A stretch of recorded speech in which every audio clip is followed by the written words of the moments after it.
Back left. You get it once? 47. I think she's ODing.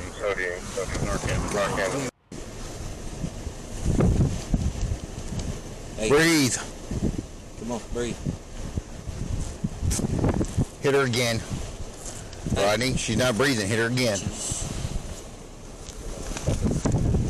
Is she out again? Yes. 47 by county. 3 doses of Narcan. Can they hurry? Have you in that expedite, please? Come on, Mark. There you go. I'm about tired of shooting shit in your nose, girl. You gotta get up.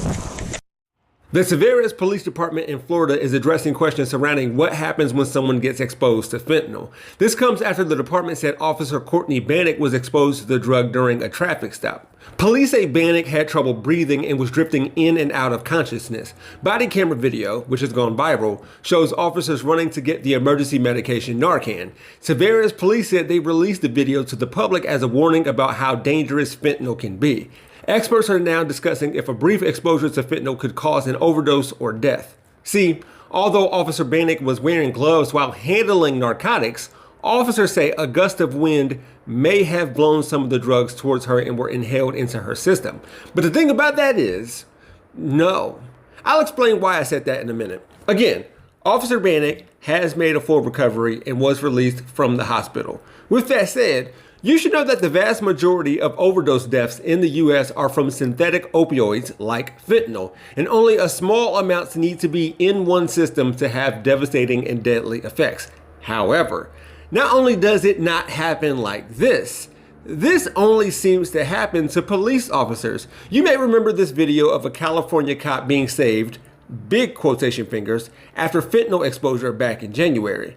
A person cannot overdose from fentanyl just by being in its presence, according to toxicology experts who spoke to Reuters after speculation was posted online. So, you know what else is dangerous? Taking something that allegedly happened in one city and making it news all over a state, around the country, and around the world, which is what happened here.